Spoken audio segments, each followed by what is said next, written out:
Now on the last tape we got all the trim on the plane, all the little touch-ups done. And on this tape we're going to try to improvise and develop some white ink and possibly get into some of the other detailing, some of the little letra-sets we want to add to it. The masks were all done on the previous tape. And again, thanks to Rich Oliver for helping us out with that little part of the project. The next step on this is I got to do my experimenting, clean my pens. I got 4 different kinds of white ink, and see what's going to work the best for us.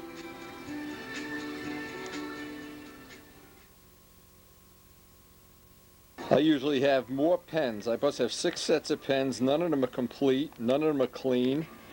There's pen parts in one bag. It's embarrassing. This is a good how not to keep your pens. And usually every year I started out with about 50 pens. I wind up with 2 or 3 less.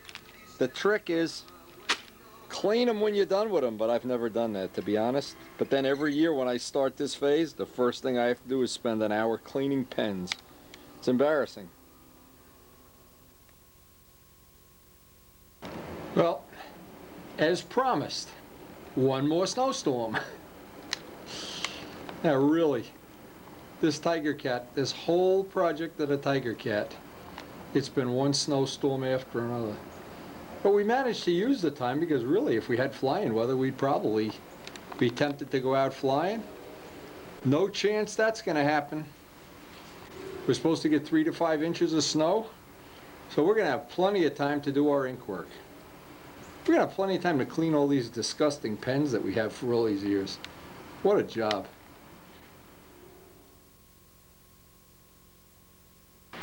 Now Karen put this little decoration on our front door without ever realizing this Tigercat year. The year of the snowman. I wish you could put a little snowman on the front of the Tigercat for nose art. The other day we were anticipating opening up the koi pond. It was 50 degrees, we were outside painting. And here it's about 10 degrees and it's supposed to get colder. And we're supposed to have 3 days of this. Oh. Yeah, that great nose art would be a little snowman. I don't know. It's hard not to realize what a big part of the weather has played in this Tigercat thing, because we really haven't been flying for 5 months. I did a little work, took a little Q-tips and a toothpick and really took longer than I thought. Clean out the paint that had accumulated in the cannons. We still have some detailing to do there. Had a couple little touch-up spots. One of them right on the edge of the fuselage where the paint wasn't sticking down right. That's drying. When I've had this, well, we've had it laying on the floor over here. It's just sitting over here in his resplendent black. And we're gonna, after we get done shoveling today, yesterday it started snowing late in the day and it's still snowing. We're gonna, it's time to come up with some snowman nose art here. Anyway, then we're gonna clean up some pens, get our white ink out and see if we can get started inking this guy. But first, of course, we have 3 houses of snow to shovel.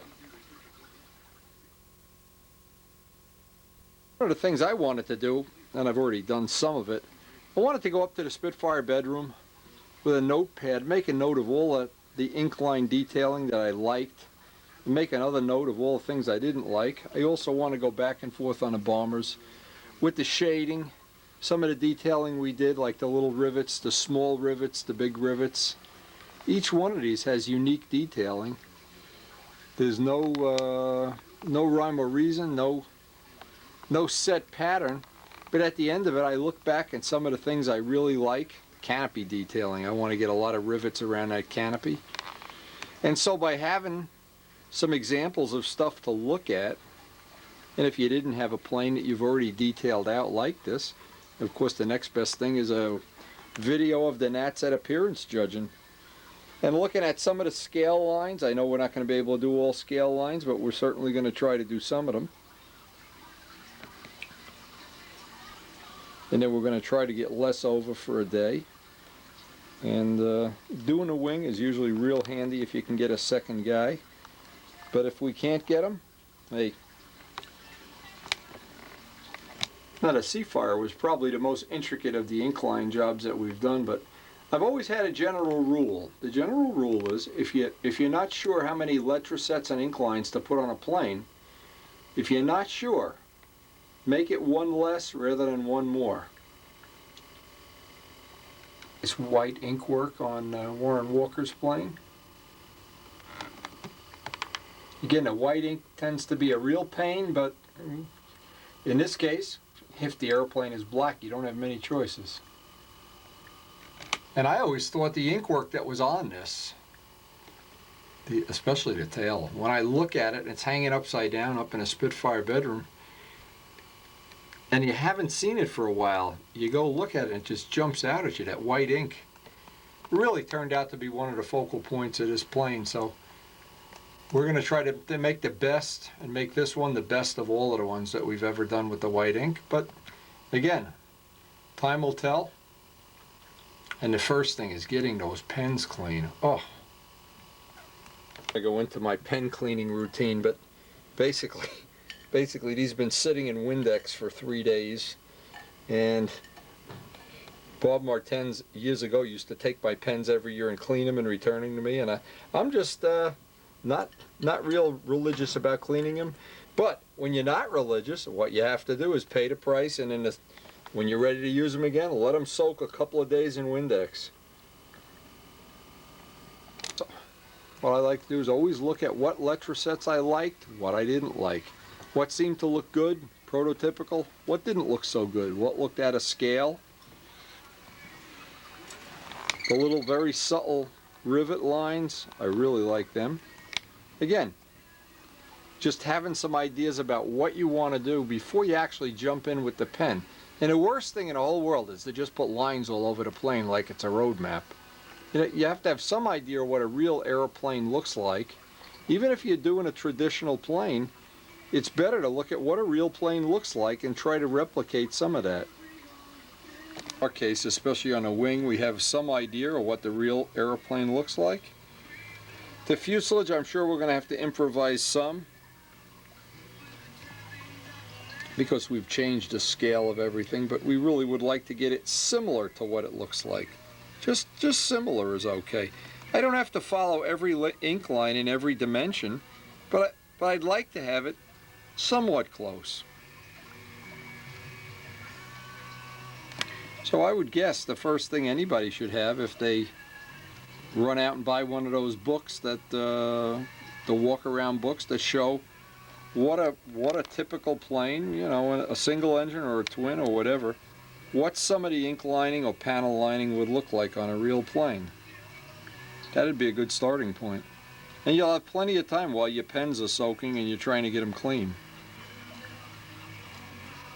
Even pictures of airplanes are good, because you can get ideas about what the real panels and how real planes are put together.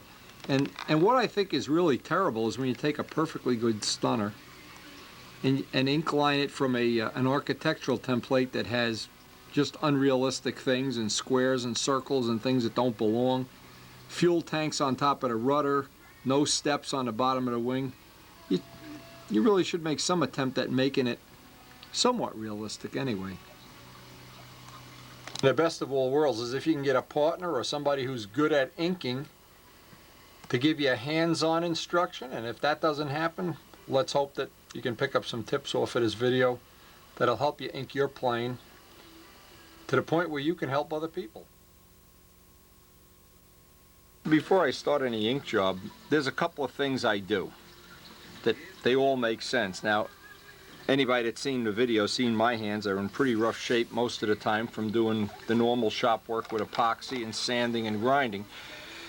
But I always try to make a little list of what I want to do and not do. I want to have my hands clean,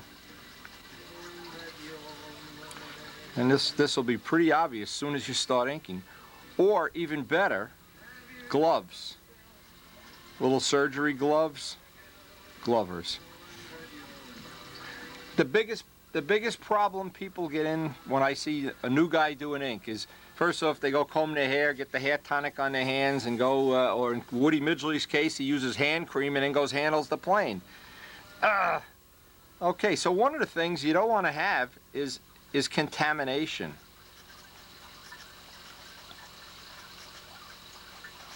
Now, if you have contamination, and we've already done this, is to sand the parts with 1200, not 600, 1200, and that preps the part. It gets it clean, it gets it flat.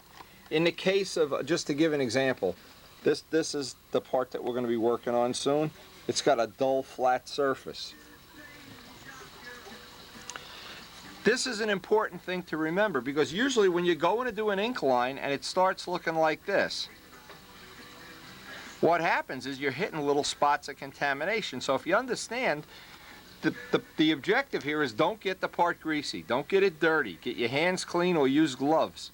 Number two, a good trick that I read in Frank McMillan's column years ago, and it works well, is talc. Ordinary talc. You can use it when you're done prepping a part.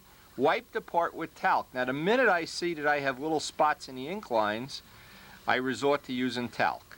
That's my backup system. Now even if a little bit stays on, as soon as you hit it with clear, it disappears. But the basic of everything, before you can start any ink job, before you can do anything, you can't ink something that's greasy and slimy. It's got to be clean, it's got to be flat, or else that pen just never is going to ride the way it should. This is 101 inking. Number two, everything, every ruler, every little piece of plastic that you're going to have, if this is the surface, you've got to have just back from the edge a couple layers of masking tape so that when you put the ink on, it doesn't run underneath. That's important too for somebody doing their first ink line job. Now they also don't. Here's a don't. When you go to buy ink, there's all different kinds of ink. You don't buy ink for paper. That ink that you buy for paper is not going to be anywhere as good as the ink you buy for Mylar. You want Mylar ink. Buy the ink for Mylar or film. That's the ink that you want. This is the best ink no matter what brand it is, and we have about 10 different brands of ink here. When you're going to do white, when you're going to do white ink almost always requires a second coat. So you want to, in some way, lay out with tape is what I usually do, and of course we're going to show a lot of this.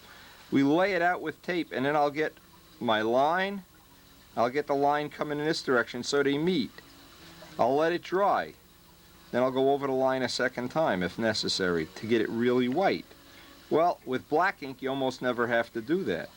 But with white ink, sometimes you need two coats. So you've got to, in some way, if you're going to use white ink, you want to think ahead so that you're working and you're not going back over this same line again. Because obviously once you put your rivet lines or something in, now to go back over this, you're going over that original ink line and you tend to smear it up. Now a way I don't do is, I've seen a lot of people do it, is they'll put an ink line on an ink line and then go airbrush clear over it. I've never really liked to do that unless I really have a reason to do it. But to leave the tape on until I have all my ink lines on, then go back and get this one finalized, so I'm not working over the old ink. So sometimes just being able to lay out the job is really a good idea. Now, one of the things I say don't put too many ink lines. When you overdo ink lines or letrosets, wow, there's a line you cross. And I don't know how to describe it, but from my point of view, it just gets unrealistic, and it just gets like something that doesn't look real appealing to me anyway. If you're in doubt, again, a few not enough is better than too many. That's just a few. Get the job ready, get everything prepped, and that gets you, at least gets the deck started going in the right direction. Now, even though I don't do this, I feel like the guy dying of cancer and I'm telling everybody not to smoke. Clean the pens. These pens, relatively easy to take apart. The ones with the real fine point, it's really tricky getting the wire back in. But if, in the worst of all worlds, have somebody else clean them. But clean them. Don't be windy. And don't leave ink in the pens. I'll show somewhere in the video, I'll try to show what a pen looks like when you leave the ink in it for a year. It ruins the pens. They're getting more expensive. They're about $15 a piece now. Used to be able to buy a whole set of them for $40, no more. Forget that. Not everything is like Windy Videos where the price stays the same for 30 years. Typical thing that happens if you didn't know what ink lining to do. What typically happens on this type of a plane is there's something like a firewall here. There's usually something, and a Spitfire is a good example. There's usually some lines that look similar to this. And these are very simple to put on. And there's usually Zeus fittings up in the nose of the plane. This is when I researched out the Spitfire. Almost all the Spitfires and Hurricanes are very P-51s. They're all pretty similar. So if you were going to do a few lines, these would be the simple ones. Now, if you have no other choice on a model and you're really just guessing, use the lines where you've constructed the model, where the seam to the top block is, as a starting point. This would be just a suggestion of where some of these lines on a real plane might be. And if you were going to put some, you see planes with fabric covered surfaces usually have some kind of little indication that they're fabric covered like we have on the A26. But now you wouldn't have Zeus fittings back here. What you have is from this point forward, you have what look like little big screw heads, oversized screw heads called Zeus fittings. But back here you'd have little tiny rivets that if you wanted to simulate rivets. And again, there's no rhyme or reason to this, but it's a good idea if you can, think it out ahead of time, because here's what you don't want to do. You don't want to go buy one of these templates, these green art templates that have, and I've seen guys do this, here's the thing for a toilet seat, and then they put something here that looks like a triangle, and then they put something here that's square, and then there's something that's a parallelogram. Well, that doesn't look realistic, see? So sometimes just thinking this out, making a little sketch, can get you going in the right direction before you even pick up a pen. Now, if you buy a bunch of these pens, and you can see what a mess some of these are, always save the parts. If you ruin a pen, save the parts. You always wind up needing a part from one pen when you go to assemble another one. And they're basically all interchangeable except for the little wire. And I don't want to spend a lot of time doing this because if you take care of pens, they won't ever turn into Windy pens. But I save all the parts. Now, the other thing, the ink that you're going to use. You go to an art supply store, and the best ink you can buy is going to say for film. By the way, these are the little things that take the ends of the pens off. Always want to save those. Here's the thing I bought. It says waterproof for paper. Not a good choice. Not a good choice at all. And for some reason, I bought another one. See, even though they're different brands, it's the same ink. They're for paper. That's the problem. I had somebody give me this bottle of ink, which was paper ink. Now, what happens is, you'll look at his black India ink. Not all these inks are exactly the same. Now here, when you get to this, you go to the store and you see all the different kinds of inks, and you get down the one that says for acetate and film. This is the one that'll work the best by far. By far, not even close. So you can take all these other inks and go write love letters with them. Buy yourself up an extra one that says, the trick is to get the one that says acetate or film. And see, I even wrote on it years ago which was the best. And I don't like to experiment with stuff that I don't know about. Now with black ink, that's the trick. That is the whole trick in a nutshell. To do the white ink, Les bought this India ink. And again, the reason I wanted to try this, they claim that the people in the art supply store said this is the best ink. And I looked at it, And the reason it looked good is, see how much pigment is in the bottom of this ink? I don't know if you can see this. Look how much pigment is in it. So I thought, maybe I can decant the ink to a certain degree. Then I bought this ink that's, not sure, super white. You know, you think anything super, well, we're going to find out. Non-waterproof.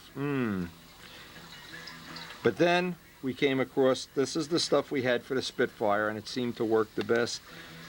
And you can see it says for paper and film. So what I'm going to do is, when I start the white ink, is prep the surfaces and start where we left off with the Spitfires. And those inking videos are still excellent videos. However, I do want to experiment. Now that ink, well, seeing all that pigment in the bottom, I can get in there with a toothpick and put some extra pigment in this ink, just like we do with the paint.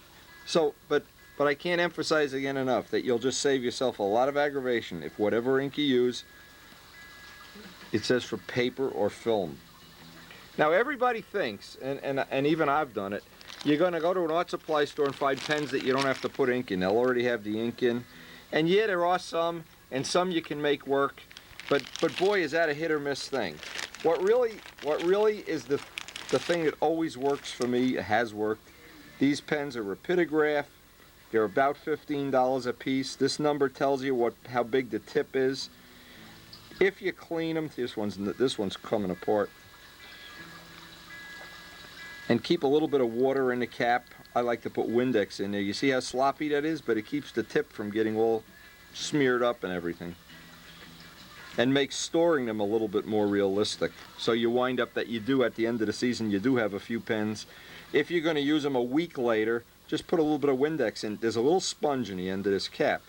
That seems to work good. And then put them in one of these zip tie bags and seal a bag so the air stays out.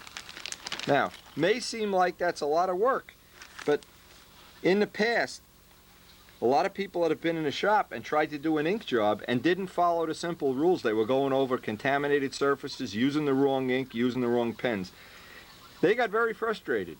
And people that checked out one of the videos or physically came to the shop for like a little hands-on lesson, within 10 minutes they're doing great ink lines. So if you follow all, I know these are boring like ink line 101s, but what happens is when you're done, you'll have avoided most of the alligators in the pond, most of the pitfalls. I think that covers most of the pitfalls. These are kind of like 101 ink work. Never grab the wing and try to put the biggest line from tip to tip on the first ink line. I always like to start with the small pieces, the stab, the elevator, the cowls, the little rudder, and save the biggest, most complex pieces for last, or the fuselage, which is going to have a lot of curved lines. They're going to be very difficult to get in without a helper here, although a lot of times you do have to improvise. The wing always seems to be the most difficult for me. If you can get a helper, somebody to hold a ruler, that's great. But you can do all your preliminary stuff on a elevator, a flap, a cowl, something that's relatively easy to ink. First thing, there's a couple of touch-up spots on here that I just want to scuff the paint. 1200 is good for this. Just roughly scuff everything. Even though we've sanded this down, it's 1200 sanded.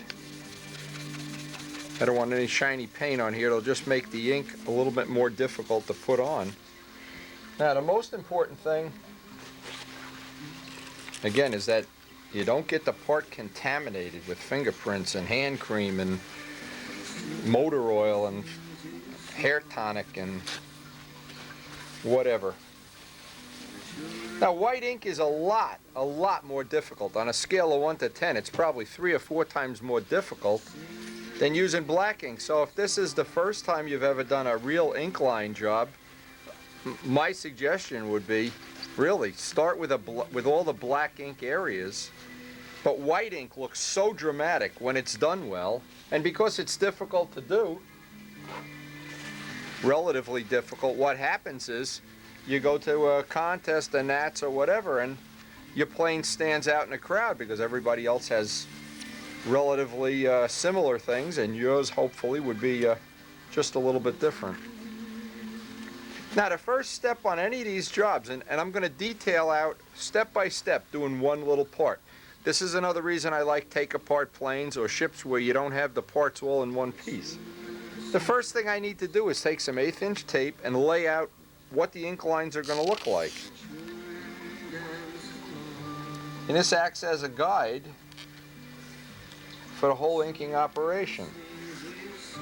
Now, if you just do it freehand, this is one of those things like a roundel. When you do it freehand, even if it's off by just a little bit, you notice it. And especially white on black, you're going to notice it if it's out by thousandths, or if one ink line is thicker or thinner. And I like to make the ink lines various thicknesses, not all the same. Now what I did, because the real Tigercat has a trim tab, let me get the drawing so you can show what we're trying to do. We're going to try to replicate that trim tab right in the elevator there as one of the ink lines. Now we're not making this prototypical, but we're making it similar. Now I know how far out I want the trim tab, so what I did is I cut it out of a piece of tape. And I know I want it 3 inches out.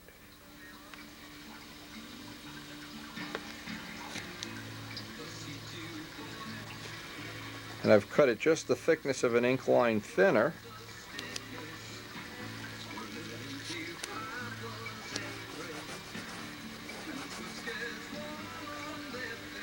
I always check because you never really, I never do anyway.